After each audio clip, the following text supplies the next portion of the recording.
DEI in the modeling industry? Is it real or is it fake? Let's talk about it.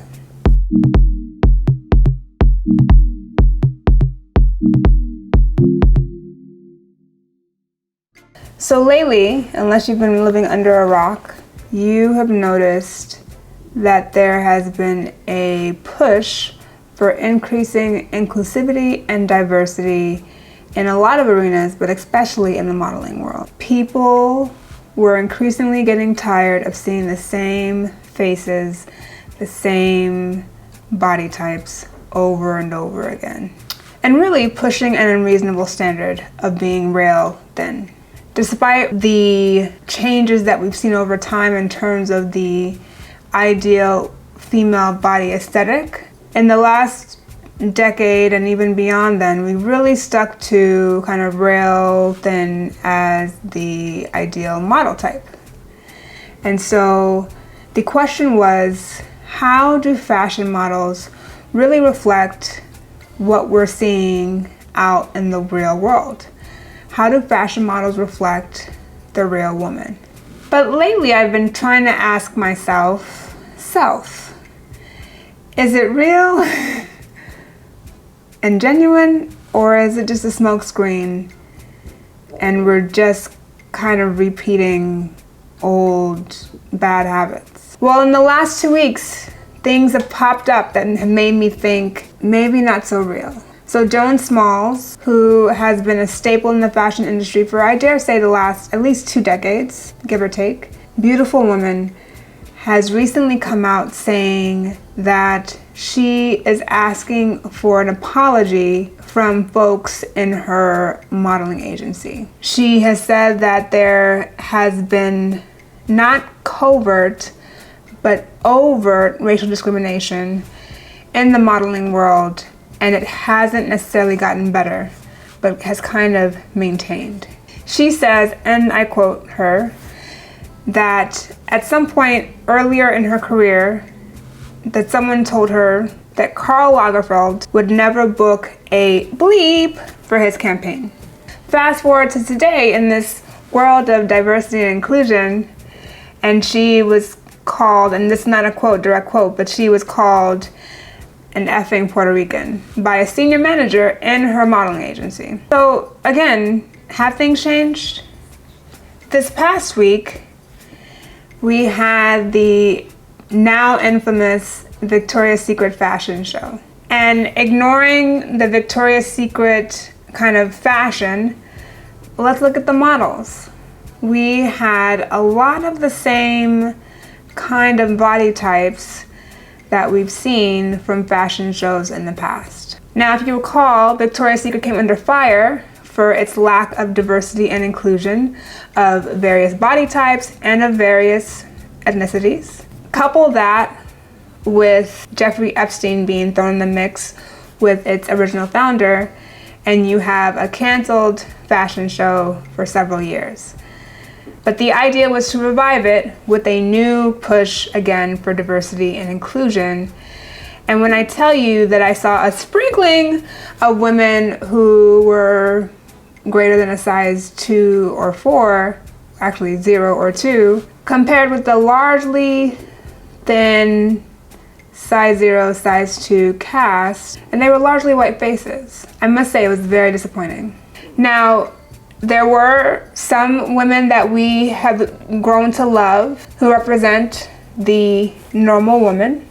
Ashley Graham is one of them, and she looked beautiful as always. And then, of course, I would be remiss if I didn't mention Tyra Banks' return to the fashion runway. Now, this is when I'm going to defend Tyra Banks a lot of it, because I think that most people were shocked by, one, how big she is, how fuller she is these days. In addition to the poor fashion choice, it was truly unfortunate to put Tyra Banks, of all people, in a unitard and some really jacked up stiletto heels that made her walk a little bit different from what I remember. But that aside, Tyra Banks was obviously fuller in her figure. And the streets seem to be saying a few things.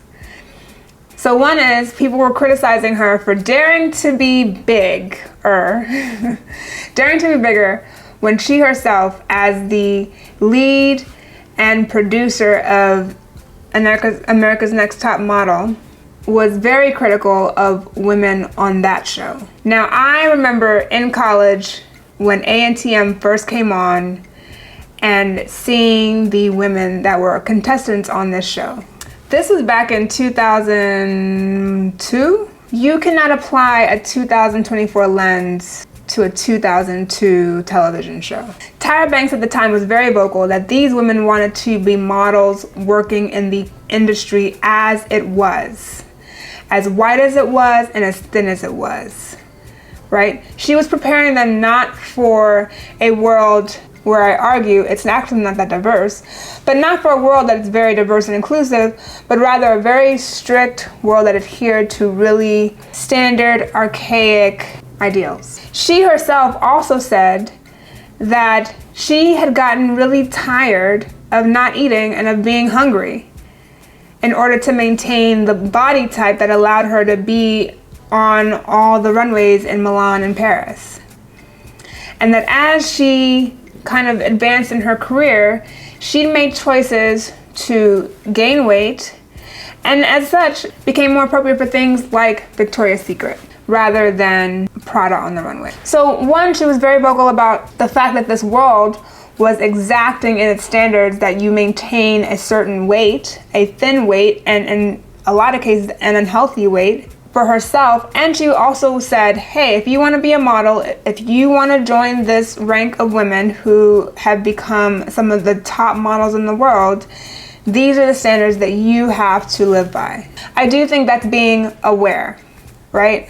Aware that I no longer want to fit under these standards. I want to create a new standard, but I also still exist in this world where I'm trying to push people and encourage people and create a platform for people to actually join the world that I am slowly trying to leave behind. That is self-awareness. That is awareness of the environment that you're a part of, and that you can't completely dismantle, but you can push the envelope a little bit. And I do think she did that, especially in later years, frankly, after I stopped watching.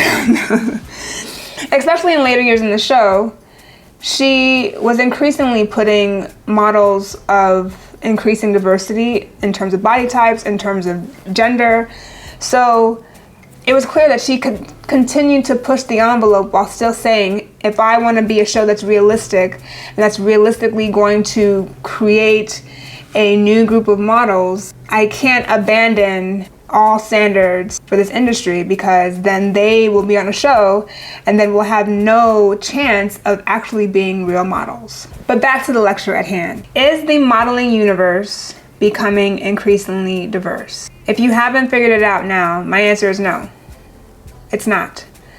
What we've done is we've just created a counterculture that is equally as important, equally as destructive in some ways, equally as kind of out there, and that is the social media models, Instagram models, right? Instagram models are curvy with big butts, big breasts, big lips, a lot of things that are big, but a tiny, tiny waist, and they all kind of look like Kim K, right? That is the Instagram model universe. Fashion models are largely white, largely thin. We've created this counterculture, but it's just as dangerous because it isn't really diverse either. And it still doesn't make room for the regular, quote unquote, of course, regular woman. Not really. When you are not ethnically ambiguous, not with a Coke bottle figure, not rail thin, straight, athletic body either, and white, you still are left with wondering, who are the ideals that actually look like me? And why isn't that more celebrated in these worlds of fashion and beauty? I can't answer the why part, but I can definitely say we're not there yet. I'm hopeful that we'll get there. Rihanna brings us hope, right?